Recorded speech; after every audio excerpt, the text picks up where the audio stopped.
Tony Beats, o lendário rei do Klondike, era conhecido pela sua coragem, pela sua determinação e pelos momentos inesquecíveis que viveu na corrida ao ouro. Mas uma notícia recente deixou os fãs de todo o mundo em choque e descrença. O que aconteceu realmente a Tony Beats? Antes de prosseguir, deixe-me fazer-lhe uma pergunta. Acompanhou a jornada de Tony em Gold Rush? Introduza 1 se for esse o caso, ou 0 se acabou de ouvir falar da sua incrível história. Deixe-nos saber nos comentários. Vida cotidiana. Tony Beats nasceu a 15 de dezembro de 1959 em Widnes, na Holanda. Tornou-se famoso graças à sua personalidade única e às suas impressionantes capacidades de mineração de ouro. Beats nasceu na Holanda. Beats era uma figura apreciada e controversa no mundo da mineração de ouro. Era conhecido pela sua atitude e métodos não convencionais na indústria. Muito cedo na sua vida, Tony foi obrigado a fazer esforços consideráveis. Foi criado numa quinta na Holanda, onde aprendeu a valorizar a importância do trabalho e da disciplina. Durante a infância, aprendeu a ordenhar vacas e a reparar máquinas, 2 habilidades que se revelaram extremamente úteis no mundo, exigindo a extração de ouro. O jovem Tony assumiu a quinta da família após o acidente do pai, e rapidamente se impôs como líder, apesar da sua tenra idade. Graças a esta responsabilidade, tornou-se o indivíduo resoluto e resistente que os fãs acabaram por admirar durante a corrida ao ouro. Enquanto Tony e a sua esposa Minnie procuravam melhores oportunidades, estabeleceram-se no Canadá na década de 1984. Residiram primeiro nas províncias de Alberta e Colômbia Britânica, mas a atração pelas minas de ouro acabou por os levar até Dawson City, onde se estabeleceram. Pouco tempo depois, Tony descobriu que a extração de ouro era a sua verdadeira vocação. Começou a sua carreira como operador de máquinas. Depois subiu na carreira para gerir Paradise Hill. A combinação da sua abordagem prática e da sua vontade inabalável valeu-lhe a reputação de ser um dos mineiros mais prósperos da região do Klondike ao longo da sua carreira. As operações lideradas por Tony, principalmente Lamine Tamarack e Paradise Hill, permitiram-lhe estabelecer alguns dos locais de mineração mais produtivos do Canadá. A ascensão à celebridade. A entrada de Tony Beats na distribuição de Gold Rush durante a 2ª temporada marcou o início da sua brilhante ascensão à celebridade. A princípio, foi considerado consultor de Todd Hoffman, que queria conhecer as suas estratégias para a exploração rentável de ouro. Graças aos seus conselhos duros e diretos e ao seu estilo abrasivo de orientação, tornou-se um sucesso imediato junto dos espectadores. O seu característico chapéu vermelho e o seu slogan, Get the Gold, contribuíram para a notoriedade de Beats em pouco tempo. O facto de ter um comportamento severo e de utilizar frequentemente uma linguagem colorida contribuiu para que a sua personalidade fosse maior do que a natureza, o que acabou por fazer dele uma personagem memorável da série. A relação que Tony manteve com Parker Schnabel, uma jovem estrela da indústria mineira, é uma das mais importantes que teve durante a corrida ao ouro. Além de aconselhar Parker e de lhe alugar terras, Tony serviu como mentor de Parker. O respeito e a competição são 2 das características que definem a sua relação. O entusiasmo juvenil de Parker entrava muitas vezes em conflito com a abordagem direta de Tony, o que dava origem a uma televisão dramática e cativante. O potencial de ganho financeiro não foi o único fator que levou Tony Beats a dedicar-se à indústria de extração de ouro. A liberdade de fazer as coisas à sua maneira, a emoção da caça e o estilo de vida de um caçador de tesouros são algumas das coisas que o atraíram para esta profissão. Inseguro, disse ele. Acho que realmente amo a vida. O aspecto mais atrativo da profissão é este. Se quiser, pode fazer o que quiser. Se quiser, pode gritar com as pessoas quando quiser. Pode fazer o que quiser. Depois há a caça ao tesouro, que é outro aspecto. Isso é algo que me agrada. Por causa da sua profunda afeição por este estilo de vida, continuou a regressar ao Klondike ano após ano, onde foi obrigado a suportar as duras condições e as constantes dificuldades da mineração de ouro. A presença de Tony Beats em Gold Rush é caracterizada por uma personalidade marcante e uma determinação inabalável. No entanto, os seus resultados falam por si. Embora a sua abordagem direta levasse muitas vezes a conflitos com outros mineiros, o estilo de liderança de Beats foi elogiado e criticado, refletindo as muitas facetas da sua personalidade. Apesar da controvérsia, não há como negar o contributo que deu ao programa e à indústria mineira. A natureza fisicamente exigente do trabalho de Beats era adequada aos seus atributos físicos, ou seja, uma altura de 170 centímetros e um peso de aproximadamente 65 kg. Não teria sobrevivido aos rigores da mineração no terreno hostil do Yukon, sem a ajuda da sua constituição física e estrutura fortes. A influência de Tony Beats. Esta resistência física só é igualada pela sua força mental, o que o tornou uma presença formidável na indústria. A influência de Tony Beats estendeu-se para além das suas próprias atividades. O seu papel como mentor de jovens mineiros e as suas contribuições para a comunidade mineira em geral foram consideráveis. O legado de Tony Beats inclui não só as suas realizações pessoais, mas também o impacto que teve noutras pessoas da indústria. A sua disponibilidade para partilhar o seu conhecimento e apoiar os seus colegas miners demonstrou o seu compromisso com o futuro da mineração de ouro. O percurso de Tony Beats no mundo da mineração de ouro não foi isento de controvérsia. Um dos incidentes mais notáveis foi o infame enterro viking. O evento, que decorreu em 2017, pretendia ser um espetáculo dramático para a corrida ao ouro. Mas rapidamente tudo se descontrolou. O funeral viking foi originalmente concebido como uma farsa. No seu último dia de trabalho na Beats, o soldador Mark Favrin perguntou-lhe se podia fazer uma acrobacia. Beats, conhecido pela sua atitude descontraída, respondeu que não se importava e que o que aconteceu depois chocou toda a gente. Favrin despejou gasolina num lago e ateou-lhe fogo. Toda a área se incendeia e a equipa celebra este espetáculo de fogo, considerando-o um ótimo começo. No entanto, este golpe teve repercussões graves. A gasolina poluiu a água, levantando preocupações ambientais imediatas. O incidente é transmitido pela Gold Rush e atrai a atenção das autoridades. Tony Beats acabou no Tribunal Territorial de Yukon, acusado, de acordo com a lei da água de Yukon, de permitir a proeza e de não a denunciar. Favrin foi multado em $725 após se declarar culpado, e a Beats teve de responder a acusações de poluição. O impacto ambiental dos funerais Vikings era significativo. A gasolina contém toxinas e agentes cancerígenos que podem prejudicar os humanos, os animais e a vida aquática.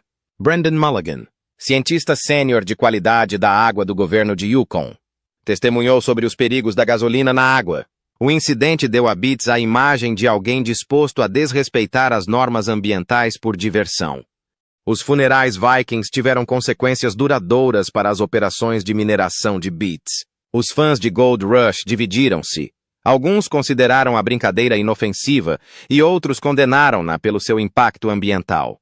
As discussões sobre o fracasso da Beats em obter uma licença para o uso de água referem-se frequentemente aos funerais Vikings. Muitos acreditam que este evento comprometeu seriamente as suas hipóteses de obter as licenças necessárias para as suas atividades mineiras. O testemunho de um importante cientista da qualidade da água destacou a presença de toxinas nocivas e agentes cancerígenos na gasolina, destacando assim os danos causados ao ambiente por esta proeza. Os tribunais não gostaram das ações da Beats, e o incidente continua a ser uma mancha nos seus registros. Os fãs destacaram que outros mineiros, como o Parker Schnabel, foram recompensados pelos seus esforços ambientais, enquanto a reputação de Beats sofreu com a sua falta de interesse na restauração de terras. Desafios. Esta controvérsia continua a assombrar a Beats. Apesar do seu imenso sucesso e contribuições significativas para a indústria mineira, os funerais Vikings continuam a ser um tema de discussão. Os fãs questionam-se se Beats algum dia conseguirá a licença de utilização de água necessária para operar duas dragas. A temporada Gold Rush de 2019 trouxe alguns desafios significativos para Tony Beats. Pouco antes do início da época de escavação, Tony teve de encerrar várias centrais devido a problemas com as licenças de utilização de água. Sem estas licenças, as suas máquinas não poderiam operar, o que colocou toda a época mineira em risco. Num clipe do programa, Tony explica à família que as autorizações não foram concedidas. Isso significou que tiveram de fechar várias fábricas imediatamente. A notícia foi dura, especialmente para os seus filhos e membros da equipa. Monica, escritório do Mike, estavam visivelmente chateados. sabendo que sem estas licenças, a sua época mineira estaria comprometida. O Tony está frustrado e irritado. Investiu milhões de dólares em máquinas que já não têm qualquer utilidade. É uma seca sereu, disse para a Câmara. Experiências de frustração. Sabia que se não houvesse solução, a família enfrentaria graves problemas.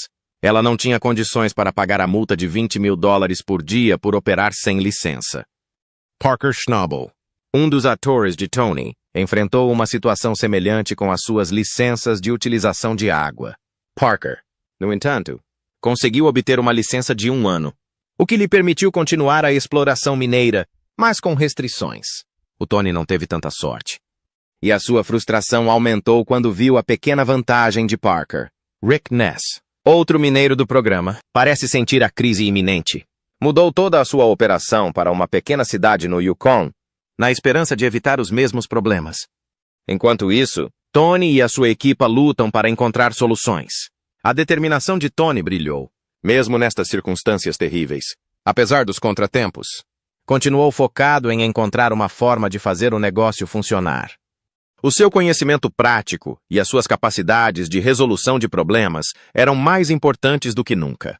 A equipa teve de se adaptar rapidamente, e a liderança de Tony foi crucial para enfrentar os desafios. A família Beats viu-se confrontada com uma tarefa assustadora. Ela precisava de elaborar um plano para limitar as perdas e garantir a sobrevivência da sua operação mineira.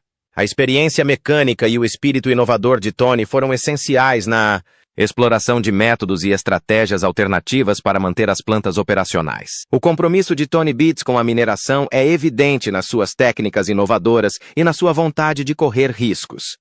Acreditava firmemente no futuro da dragagem, um método clássico de mineração de ouro.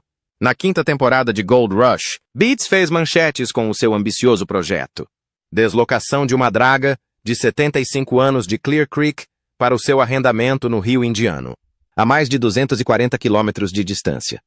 Este empreendimento em grande escala é uma prova do seu desejo de melhorar as suas operações e encontrar formas mais eficientes de extrair ouro. Beats comprou a draga por $1 milhão, acreditando que isso lhe permitiria minerar mais terra e encontrar mais ouro a um custo mais baixo por onça. A draga, construída em 1928, não operava desde a década de 80. Beats viu o potencial desta velha máquina, pensando que poderia revolucionar a sua operação mineira. Mover a draga não foi tarefa fácil. O seu conhecimento prático e experiência mecânica foram essenciais para enfrentar este desafio. A Beats instalou um gerador de solda acionado por motor e ar comprimido Miller Big Blue 800 Duo na draga. Esta máquina versátil fornecia soldadura, eletricidade e ar comprimido, o que era essencial para o exigente programa de dragagem 24/7. As capacidades de operador duplo do Big Blue 800 permitiram que 2 operadores de soldadura trabalhassem simultaneamente, gerindo as reparações e a manutenção de forma eficiente. O projeto de deslocalização não foi isento de dificuldades. A draga afundou várias vezes durante a mudança, mas a determinação de Beats nunca vacilou. A sua equipa reconstruiu-a meticulosamente. Viga a viga e parafuso a parafuso, destacando o seu engenho e coragem. Apesar do ceticismo dos outros, Beats tinha confiança no potencial do drag. Uma vez operacional, a draga provou o seu valor ao movimentar uns impressionantes 2,0 galões de água por minuto. O espírito inovador e a vontade de arriscar da Beats valeram a pena. A draga permite prolongar a época de operação e aumentar a produção de ouro a um custo mais baixo. A mineração na concessão de Durica Creek com equipamento moderno custa cerca de $1,01 por onça de ouro extraída. Em contraste, o método de dragagem reduziu este custo para $300 ou $400 por onça. A utilização do Big Blue 800 pela Beats na draga foi um ponto de viragem. A combinação dos recursos de ar e soldadura desta máquina deu à equipa a flexibilidade necessária. As capacidades de operador duplo permitiram que 2 membros da equipa trabalhassem simultaneamente, maximizando a eficiência.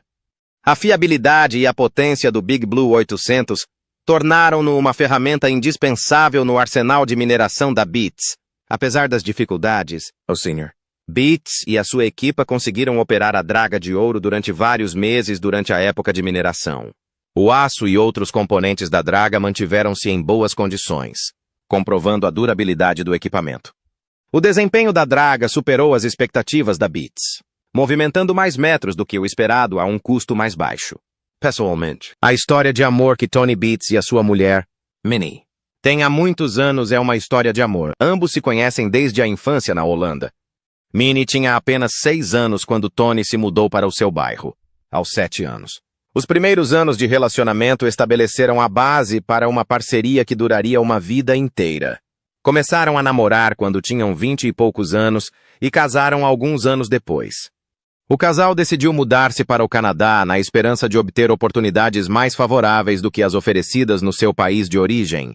Além de operar em uma mina de ouro de sucesso, Minnie e Tony também formaram uma família unida. O papel de Minnie foi além do de mulher de Tony. Durante toda a aventura, ela é a sua parceira. O seu contabilista é a voz da razão. Em setembro, a sua operação em Paradise Hill, na região de Ike Clan, no Yukon, no Canadá, produziu 30 milhões de dólares em ouro. O papel de Minnie como contabilista era extremamente importante, pois tinha a tarefa de monitorizar as finanças e garantir que os planos ambiciosos de Tony eram uma realidade. Os seus filhos chamam-se Monica, Bianca, Mike e Kevin. Estes são os membros da família deles. A filha do casal, Jasmine, tinha apenas 2 meses quando morreu. Em 1992, o que foi uma perda trágica para o casal. Nascida a 7 de novembro de 1993. Mônica passou a infância nas ruas do Yukon, localizado no Canadá. Começou a participar nos negócios da família ainda jovem, e o seu pai ensinou-lhe os fundamentos da mineração.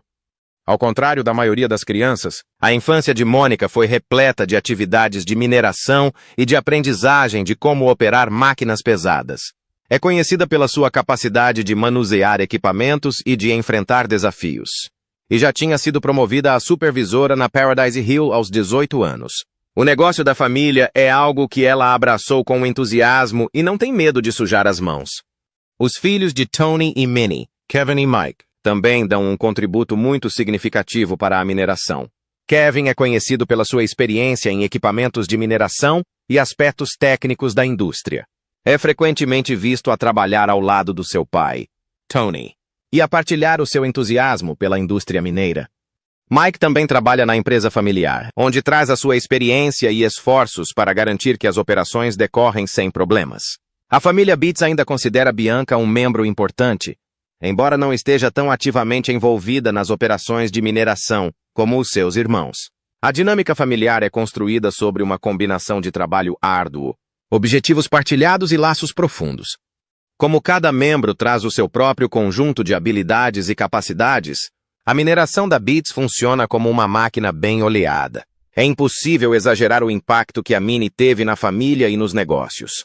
Não é incomum que ela atue como uma força de equilíbrio, especialmente em situações em que as ideias e os investimentos de Tony se tornam demasiado ambiciosos. A Paradise Hill Books é gerida por Minnie, que trabalhou anteriormente com assistência médica domiciliária. O sucesso das suas operações está diretamente ligado à sua capacidade de adotar uma abordagem pragmática e à sua perspicácia financeira. Muitos fãs acreditam que Minnie é a verdadeira chefe, aquela que mantém Tony sob controle e garante que a empresa continua no caminho certo.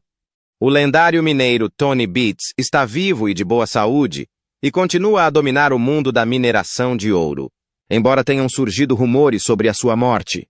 Patrimônio líquido. O patrimônio líquido de Tony Beats está estimado em cerca de 15 milhões de dólares, considerando que é o mineiro mais rico da corrida ao ouro. Foram as suas bem-sucedidas operações mineiras e o seu papel de longa data no popular reality show do Discovery Channel que contribuíram para a sua impressionante fortuna. As fontes de rendimento que contribuem para o patrimônio líquido da Beats são diversas. A mineração de ouro é, sem dúvida, a sua principal fonte de rendimento. As operações de Tony na mina de Tamarack e Paradise Hill produziram milhões de dólares em ouro. Estas operações estão entre as mais produtivas da região de Klondike, graças à sua disponibilidade para investir em enorme maquinaria e às suas técnicas inovadoras que deram frutos. O Tony tem a reputação de ter uma ética de trabalho rigorosa e de esperar muito da sua equipa. Contrata frequentemente jovens adultos e adolescentes, ensinando-lhes os fundamentos da mineração de ouro. Em pouco tempo, aqueles que não conseguem acompanhar são dispensados, mas aqueles que conseguem perseverar tornam-se membros essenciais da equipa. Ao adotar esta abordagem, Tony conseguiu manter uma equipa leal e trabalhadora, o que é essencial para o trabalho exigente envolvido na mineração de ouro. Para além do seu trabalho na indústria mineira, o envolvimento de Tony na corrida ao ouro contribuiu muito para a sua riqueza. Tornou-se o favorito dos fãs devido à sua personalidade marcante, atitude prática e aos momentos memoráveis que teve no programa. A participação de Tony no programa atrai espectadores, o que acaba por se traduzir num aumento de audiência e de receitas para o Discovery Channel. A influência de Tony Beats vai muito para além do sucesso financeiro que alcançou. A sua história é uma fonte de motivação para os mineiros e empresários iniciantes. Muitas pessoas que o admiram como modelo descobrem que o seu mantra de trabalhar arduamente e dar sempre o máximo tem repercussões nelas. O Tony é uma figura proeminente no setor pela sua capacidade de assumir riscos bem ponderados e pela sua busca incansável pelo sucesso. Tony continua imperturbável, apesar dos desafios que enfrenta, incluindo questões regulamentares e preocupações ambientais. Se Tony Beats está a olhar para o futuro, não parece estar a abrandar o ritmo ao longo da sua vida. Está sempre à procura de novas oportunidades e desafios, com o objetivo final de expandir as suas operações comerciais e explorar novos territórios para potenciais depósitos de ouro. A visão estratégica e a perspicácia empresarial de Tony permitem-lhe continuar a ser uma força dominante no setor. Tony Beats continua a deixar uma marca indelével no mundo da mineração de ouro, seja através dos projetos de mineração que realizou ou pelo papel que desempenhou no programa televisivo Gold Rush. Tony Beats foi mais do que uma personalidade televisiva. Foi um pioneiro, um mentor e um homem de família que tocou o coração de milhões. Ao recordar a sua incrível viagem, convidamo-lo a partilhar os seus pensamentos e memórias de Tony nos comentários abaixo. Obrigado por participar nesta homenagem a um homem extraordinário. Não se esqueça de gostar, subscrever e ativar o sino de notificação para não perder nada.